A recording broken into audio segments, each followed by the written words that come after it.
Pakaian thrifting yang kini lagi menjadi tren anak-anak muda dengan harga murah dan kualitas bagus serta merek atau brand yang oke, rupa-rupanya akan menjadi cerita karena Kementerian Keuangan, Menteri Purbaya akan mengambil langkah tegas untuk membatasi thrifting ini.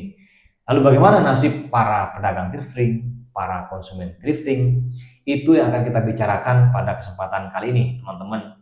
Bersama saya Herlanto A, pemimpin redaksi Tugu Malang, dan saya Ilham Thorik, CEO Tugu Media Group dalam acara Mudek Kopi. Mudek Kopi. Ya. Nah, oke, teman-teman, kita akan bicarain soal thrifting ya. Ya, siap.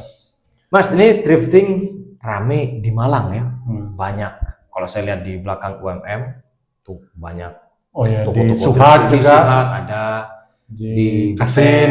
Kayaknya sekitar kampus ini menjadi lokasi thrifting kali ya. Oh, ya. Karena memang mahasiswa-mahasiswa menjadi konsumen. Kira-kira kenapa ya mahasiswa ini kok suka banget dengan barang thrifting ini ya? Ya mungkin karena murah ya. Murah dan juga mereknya berkualitas gitu. Gengsinya ada ya. Karena pakaian-pakaian yang harganya 500.000 misalnya barunya kena di thrifting bisa cuma 25.000. Ya. 30.000. Dan mereknya sudah Nike gitu ya. Merek keren lah, sudah pasti. Puma, itu kan merek-merek yang kan kalau kita pakai nggak mungkin juga orang yang lihat lalu tanya, Mas pakaiannya thrifting atau asli gitu kan ya. Itu mungkin yang membuat pakaian thrifting itu banyak diminati oleh anak-anak muda. Dan sebenarnya sudah ini ya, bukan fenomena baru ya. Betul. Itu sudah berada kita kuliah, mungkin awal masuk kuliah 2008 itu, berarti hampir 20 tahun yang lalu. Cuma istilahnya beda kali ya. Ya, dulu dalbo. Apa dalbo itu kayak mengacak-ngacak pakaian. Odol-odol kebo. Odol-odol kebo ya. Dan saya lihat sekarang lebih tertata rapi, lebih termanajemen lah kalau sekarang kita lihat ya. Ya kayak apa pola bisnisnya semakin ya memang itu untuk bisnis. Kalau dulu kan memang bungkus sak gede-gede dibuka gitu kan, lalu nggak terlalu termanage. Kalau sekarang itu di beberapa tempat ini saya beli thrifting ini. Istilahnya apa istilahnya? Ngetrif. Ya. Jadi udah dicuci, wangi, kemudian disetrika. Oh gitu. Ya. Kalau dulu masih bau gitu ya. Terus kita cuci sendiri, kita setrika sendiri gitu. Betul. Makanya kalau dulu kan rawan penyakit kulit menular kan gitu kan. Kalau sekarang kayaknya sudah enggak. Itu diantisipasi dengan dicuci rapi ya. Disetrika pakai parfum juga. Ini berapa ya ini? Ini 25.000 ini. Siap. Satu rokok Surya ya. Enggak sampai lebih kurang. Tapi sudah bisa punya seharga berapa ini? 400.000 mungkin kalau baru. Wah, bisa jadi segitu lah ya beli. Siap. Nah, itu mungkin yang membuat thrifting dirami. Cuma persoalannya ini Mas. Ini apa? Kalau bisnis thrifting gimana sebenarnya? Oh ya, jadi kita kan sering membahas ya banyak. Jadi salah satu berita kita yang trending itu kan salah satunya soal thrifting ya. Dan kita pernah membahas salah satunya pengusaha thrifting namanya Mustafa. Nah itu sebulan itu 40 juta bisa omsetnya sebulan ya. Lumayan lah. Jadi sebuah hari lebih dari 1 juta sehari. Dan ini cukup menjanjikan buat kehidupan ini Mustafa. Dan bahkan yang kita liput itu ada banyak merek thrifting, merek toko ya, itu yang mempunyai sampai 3 cabang. Sehingga itu bisa memang menjadi konsumen ya, bisa menjadi menjadi unit bisnis yang menjanjikan. Gitu. Bahkan ada teman saya itu thrifting bukanya jam 9 atau jam 8 itu yang antri, nah, itu untuk orang mau beli pulaan ya mungkin ya, itu sampai dari jam 6 sampai jam 7, jadi ngantri sampai 2-3 jam agar dapat barang yang bagus kira-kira gitu. Iya, memang ada cara-caranya memang. Salah satu caranya ini kalau saya termasuk cukup sering gitu. Ngintip Instagram dari yang punya toko thrift.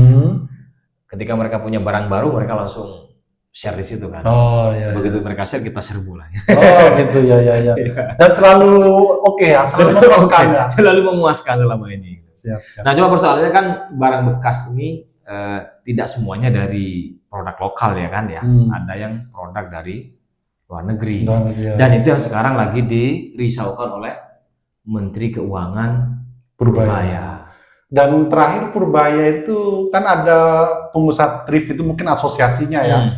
Itu minta audiensi tapi nggak diterima karena katanya itu udah melanggar. Apanya yang mau kita diskusikan? Iya, karena kalau kita lihat nih saya coba catat nih, ada Permendagri nomor 40 tahun 2022, memang impor pakaian bekas itu dilarang. Satu, kemudian yang kedua Undang-Undang nomor 7 tahun 2014 ini juga hanya membolehkan impor pakaian baru. Jadi thrifting ini sebagai barang-barang bekas memang belum punya legalitas di Indonesia. Itu barangkali yang menjadi dasar. Itu sebenarnya impor yang semua yang bekas ya, nggak hanya pakaian ya. Kayak misalnya pakaian. Sebenarnya ada fenomena lain itu kayak misal mesin bekas, mesin mobil bekas itu. Pesawat bekas kita beli. Oh iya. Boleh itu ya. Jet tempur bekas juga. Oke. Iya, pakaian itu. Nah, itu yang disoroti oleh Pak Purbaya. Sebetulnya kalau kita lihat dasarnya kenapa harus dilarang pakaian bekas ini kan untuk menghidupkan industri tekstil lokal, mau menyelamatkan itu kan. Tapi argumen itu kan bisa ditentang, misal kalau menyelamatkan itu kenapa pakaian baru boleh? Nah, bukan sekalian aja gitu kira-kira. Terutama yang datangnya impor-impor dari Cina. Istilahnya fast fashion ya. Fast fashion itu pakaian. Jadi dia memang tidak bertahan lama. Dia dibikin cepat dengan kualitas tidak terlalu bagus. Yang penting ikutin tren gitu. Oh, murah gitu. Paling ya 6 bulan gitu udah rusak. Oh gitu. Itu fast fashion. Itu semua rata-rata dari Cina. Saya cek datanya itu 40% Indonesia itu produksi pakaian fast fashion itu datang dari Cina. Itu tentu membunuh industri tekstil juga kan. Makanya kalau kita lihat datanya, ini saya ngecek data terbaru juga teman-teman ya. 60 lebih industri tekstil besar di Indonesia gulung tikar. Dan itu yang paling mengerikan, ada ribuan orang pegawai yang juga kena PHK gitu kan. Nah, yang saya skeptis itu bisa jadi gulung tikarnya bukan hanya thrifting, mungkin thrifting nggak terlalu signifikan ya. Bisa jadi yang signifikan yang pakaian baru dari China yang murah itu. Betul. Menurut saya lebih condong mana yang mematikan itu thrifting atau pakaian baru yang murah itu? Makanya ini sebenarnya menjadi challenge bagi negara kan. Benar nggak yang menghancurkan industri tekstil itu karena thrifting? Itu harus ada riset sebenarnya. Harus ada riset. Nggak hanya katanya anggapan ya. Betul. Nah, Pak Purbaya selama ini kan penegasannya kepada aturan. Karena memang aturannya seperti itu. Tapi kan ya aturan kan bisa diubah juga kan, mana yang lebih menguntungkan kan, mestinya begitu kan gitu. Belum lagi misalnya kalau kita ngomong soal lingkungan, ini yang lagi ramai juga kan, karena thrifting itu dianggap ramah lingkungan. Kenapa? Karena dengan penggunaan pakaian bekas itu berarti industri tekstil menjadi tidak sebanyak sebelumnya kan ya. Artinya dampak lingkungannya bisa terkurangi. Industri tekstil itu bisa ngabisin banyak air ya, kemudian dia kan pakai pewarna ya kan, itu kan pewarna kimia semua itu kalau mengalir ke air tertentu pencemaran lingkungannya sangat tinggi sekali gitu. Oke, jadi dengan adanya ini thrifting itu sebenarnya mengajarkan bahwa memakai sampai benar-benar rusak banget gitu ya. Kira-kira gitu. Betul. Itu mungkin bisa satu sisi solusi, makanya kemarin DPR RI Adiana Pitupulu kan mengkonter keras juga itu kan Pak Purbaya itu kan dengan berpijak kepada prinsip ramah lingkungan, kemudian yang kedua secara harga lebih murah dan ekonomi masyarakat ya. Kalau tadi ada 40 juta ya per bulan. Itu satu orang aja ya. Satu orang saja, ada berapa puluh toko thrifting. Dan satu toko thrifting punya berapa karyawan. Jadi kan satu sumber penghidupan bagi masyarakat yang belakangan susah secara ekonomi, cari kerja nggak dapat gitu kan sebenarnya poin gitu kan. Dan tapi kata Pak Purbaya itu atau kata pemerintah itu kan akan ada 1.300 pemasok pengganti thrifting. Nah, tapi itu perlu kita pertanyakan lagi ya. dari lokal maksudnya UMKM secara kualitas, secara daya saing, harga apa diminati apa enggak itu perlu. Iya. Siap. Terus solusinya gimana ya solusinya? Nah, ini kan yang lagi dipikirkan. Sebenarnya solusi pemerintah sudah mikir sebenarnya. Nah, Tapi kita iya. coba pikirkan. Nah, ada beberapa pengusaha thrifting ini kan sudah terlanjur banyak ya di Indonesia. Mereka mengusulkan bahwa bagaimana kalau dikenain pajak saja. Jadi thrifting ini Itu usulannya siapa itu? DPR? Bukan, usulan Usaha. dari para pengusaha thrifting. Karena mungkin dia udah terlanjur jalan ya kan.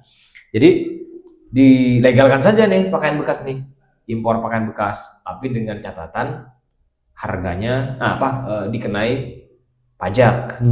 Jadi negara tidak rugi ya kan, karena memang selama ini thrifting maksudnya ilegal semua kan ya. Terutama yang impor itu dia masuk cari ilegal, makanya kemarin itu ada data terbaru sekitar 430 bal gede gitu, senilai 4 miliar pakaian ilegal ditangkap di polisi kan, diamankan polisi. Itu kan tentu itu kalau itu nggak kena pajak ya negara pasti sangat rugi satu sisi gitu kan. Makanya dia punya solusi gimana kalau dipajekin, atau selama ini sudah bayar pajak tapi ilegal. Maksudnya kok bayar gini ya. Saya menurut saya gimana itu, saya nggak yakin kalau nggak ada pemainnya kira-kira gitu. Ya namanya barang dilarang ya, mestinya nggak boleh masuk kan. Nah ya, agar bisa masuk ada sesuatunya pasti ya. Ya pajak bawah meja kali ya. Itu sudah mungkin jamal di Indonesia kali ya. Indonesia ya. Siap. Konoha kan gitu-gitu kan. Ya. Nah kalau mungkin selain itu mungkin perlunya riset dulu ya, pemerintah itu. Betul. Seberapa persen sih dampak ke industri tekstil dari ini biar tidak asumsi kira-kira gitu. Jadi ada data dan riset yang objektif kira-kira. Itu mungkin perlu juga dilakukan. Ya, artinya kalau mau menghidupkan industri tekstil lokal, ya bukan cuma thrifting yang perlu dibatasi, yang perlu dilarang ya. Atau yang industri yang fast fashion tadi itu yang datangnya dari Cina segala macam itu juga perlu dibatasi. Itu kan bayar pajak ya, tapi kalau itu bayar pajak karena tapi itu mungkin baru minim ya, kecil pajaknya mungkin ya. Kok bisa murah gitu loh maksud saya. Nah, memang produk Cina kan murah-murah ini. Nah, Cuma masih lebih murah thrifting kayaknya ya. Mungkin itu sih. Nah, cuma dampaknya kalau pakaian thrifting ini kena pajak ya pasti harganya nggak semurah sekarang kan. Pasti harganya akan lebih mahal gitu kan. Tapi itu win-win solution ya. Win-win solution. Tapi takutnya itu karena kebiasaan pemerintah kita, takut saya ya. Isu ini berlalu begitu saja, Mas. Habis itu lupa lagi atau fokus ke hal lain lagi. Nah itu memang. Ya sebenarnya kan thrifting itu sudah lama kan, mulai dari Dalgo tadi itu kan ya.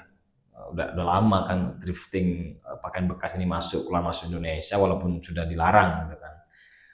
Cuma tidak tahu apakah karena ini bagian dari strategi Purbaya juga untuk membangun citra yang terus naik kan. Dia kan memang lagi oke kan ya performanya di media sosial ya. Kalau performanya di kementerian kayaknya belum terlihat deh selain omongan-omongan ya. Gitu ya. Perlu lihat data dulu ya itu ya. Omongan-omongan semua kan. Paling yang tampak kan cuma yang kemarin itu ya, yang dana negara yang ngendon di BI, tindakan itu ya. Itu aja. Selain itu apa yang kita bisa lihat sebenarnya? Omongan-omongan aja kan sebenarnya. Belum terlihat sih. Nah, termasuk yang thrifting ini kan juga bagian dari itu. Oke, saya kira itu baik teman-teman. Nah, saya kira itu teman-teman pengguna thrifting, saya kira ya tetap aja pakai thriftingnya. Saya sudah beli nih ya. Dan nggak ada pidana ya, nggak ada ya. Kayaknya nggak ada pidana, ada kok barangnya. Gitu. Nggak, maksudnya ketika kita beli konsumen kayaknya nggak segitunya lah ya. Nah itu kita perlu cek lagi nanti. Oke teman-teman, saya kira itu obrolan kita soal thrifting yang lagi rame. Dan kita akan ketemu di kesempatan lain di forum Mode Kopi bersama saya dan Pak Torik. Siap. Demikian, terima kasih. Terima kasih.